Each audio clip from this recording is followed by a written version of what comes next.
warahmatullahi wabarakatuh. Perkenalkan, nama saya Nurul Faika Firdausia dari komunitas pecinta sejarah atau SMA Negeri Tigaluk. Sekarang saya berada di Museum Umum Daerah Kabupaten Banggai. Di sini saya dan teman-teman saya akan menjelaskan tentang peninggalan-peninggalan sejarah yang ada di Kabupaten Banggai. Assalamualaikum warahmatullahi wabarakatuh. Perkenalkan, nama saya Muhammad Abdul Mukti. Saya dari Kabupaten Banggai, SMA Negeri Tigaluk. Saya akan melanjutkan tadi presentasi dari teman saya tentang mata uang. Nah, di sini saya akan menjelaskan tentang raja-raja yang ada di Kabupaten Banggai. Dari Raja Haji Syukuran Aminuddin Amir, baru Pak Bidin, Pak Raja Haji Slamet, sampai Bupati kita, Bapak Haji Erwin Yatim. Nah, di sini saya akan menjelaskan, menyebutkan susunan raja-raja Banggai dari tahun 1580 Masehi sampai 1952 Masehi. Yang pertama Pak Aditya Puromombo Doi Jawa, baru Pak Popalis Doi Tano, sampai di Bapak Prince Maulana Mandapar. Nah, di sini saya akan memperlihatkan keturunan dari Bapak Prince Maulana Mandapar dari tahun 1600 sampai 1630. Ya, dari pertama menikah dengan putri Banggai yang bernama Molen Mumbu Doi Kintom pada tahun 1630 sampai 1643. Dan dia lagi menikah dengan putri Gua atau putri Bugis, yaitu Ibu Paudagar Mumbu Doi Benteng pada tahun 1649 sampai 1659, sampai di Ibu S.A. Amir pada tahun 1941 sampai 1952. Nah, ini akan menjelaskan tentang dalang. Di Pulau Jawa, dalang biasa digunakan dalam proses memasak nasi sebagai wadah mengaduk nasi yang bermatang sambil dikibas sebelum ditaruh di bakul. Dan ini adalah kapur siri sama tempat buang air ludah. Ini tempat kapur siri biasa dipakai untuk perkawinan. Biasa ini terbuat dari kayu terbentuk bersegi empat panjang berwarna hitam bermotif belah ketupat dan dihiasi dengan rambut. Digunakan pada upacara penjemputan tamu terhormat, berfungsi sebagai perisai. Di sini ada keris terbuat dari besi dan kayu terbentuk panjang mata berbelut dan dilapisi dengan logam berwarna kuning. Digunakan oleh Raja Balantak pada perang melawan kolonial Belanda, berfungsi sebagai alat tusuk. Di sini ada pedang, mata terbuat dari besi, sarung terbuat dari kulit yang dihiasi lempengan logam bermotif bunga dan tulisan huruf Jepang. Dan di belakang lagi masih ada tombak dengan sumpit. Dan ini adalah sualang merah ikat kepala, biasa dipakai para raja-raja untuk menghadiri upacara. Sekian dari saya. Bila kurang, mohon maaf bila ada kekurangan. Assalamualaikum warahmatullahi wabarakatuh. Assalamualaikum warahmatullahi wabarakatuh. Perkenalkan, nama saya Aulia Suciawati. Saya dari komunitas pecinta sejarah asal SMA Negeri Tigaluk.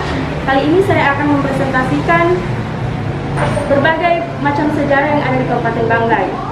Yaitu salah satunya kita menemukan Tenun Nambo, karya anak Kabupaten Banggai yang telah menuju jenjang internasional. Tenun Nambo merupakan salah satu objek kemajuan kebudayaan, yaitu teknologi tradisional yang dimiliki dan dimakan masyarakat Kabupaten Banggai. Terdapat di sini yaitu corak kardinal fish, maleo, dan bunga. Kemudian lanjut pada pakaian adat. Di Kabupaten Banggai terdapat 3 pakaian adat, yaitu adat Banggai, Balantak, dan Saruan. Ciri khas dari pakaian adat perempuan Banggai yaitu terdapat rok yang disusun, kemudian selendang yang tersilang. Selanjutnya pada pakaian adat Banggai laki-laki, ciri khasnya yaitu baju yang tidak berkancing. Selanjutnya pada pakaian adat Balantak, ciri khas pada pakaian adat Balantak perempuan yaitu selendang yang tidak tersilang, berbeda dengan pakaian adat Banggai yang tersilang. Kemudian pada pakaian adat Balantak laki-laki yaitu ciri khasnya adat selendang yang tersilang. Dan pada pakaian adat terakhir yaitu adat Saluan, pada ciri khasnya perempuan yaitu ada matahari di lehernya. Kemudian pada laki-laki ada sarung yang dilapisi celana. Sekian mungkin itu karya-karya anak bangsa dan sejarah pada Kabupaten Banggai. Wabillahi taufiq wal hidayah. Wassalamualaikum warahmatullahi wabarakatuh. Assalamualaikum warahmatullahi wabarakatuh. Saya Siti Delia dari siswa pecinta sejarah Kabupaten Banggai dari SMA Negeri 3 Lup.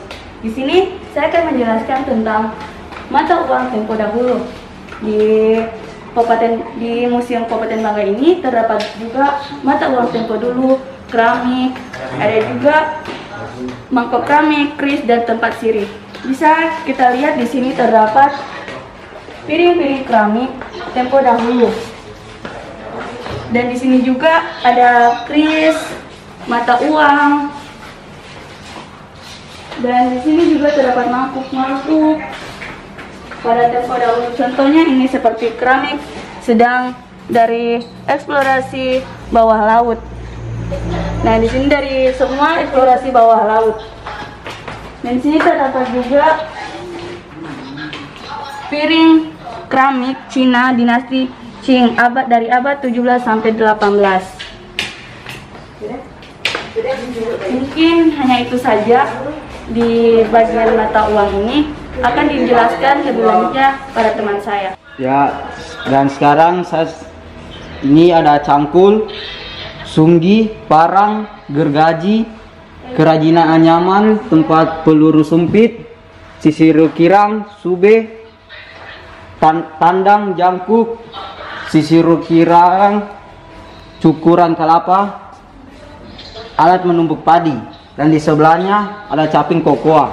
Samping saya ada caping kokoa, perahu, dan sebelahnya lagi ada kerajinan anyaman, lentera, dan kerajinan anyaman bubuk udang air tawar. Lentera yang seperti ini masih sering kita temukan di desa-desa terkecil karena pengaruh listrik yang tidak memadai. Dan sekian dari saya, untuk peninggalan lainnya akan dijelaskan oleh teman saya. Warahmatullahi wabarakatuh. Perkenalkan, nama saya Nurul Faika Firdausia. Saya dari komunitas pencinta sejarah dari SMA Negeri 3 Lup. Di sini saya akan menjelaskan alat yang dipakai dari suku Loinang, yaitu ada bajak perang, ada sumpit, tempat mata sumpit, kantai atau perisainya, suduk atau tombaknya, dan ini adalah alat yang digunakan pada zaman prasejarah, yaitu kapak batu dan mangkuk keramik.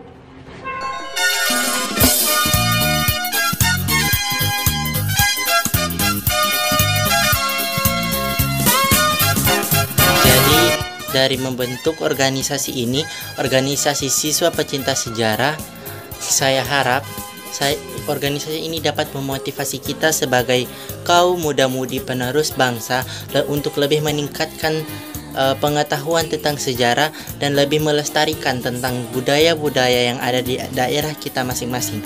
Dan saya berharap sebagai ketua organisasi siswa pecinta sejarah Kabupaten Banggai agar kita dapat lebih meningkatkan semangat juang kita, semangat untuk mengetahui sejarah-sejarah yang ada di Sulawesi Tengah, terlebih khusus di Kabupaten Banggai. Dan saya berharap dengan adanya organisasi ini kita dapat lebih meningkatkan sumber daya yang ada di Kabupaten Banggai, dan juga kita dapat melestarikan nilai-nilai budaya yang ada di sekitar kita, terlebih khusus di Kabupaten Banggai. Sekian dan terima kasih. Wabillahi taufiq wal hidayah. Wassalamualaikum warahmatullahi wabarakatuh.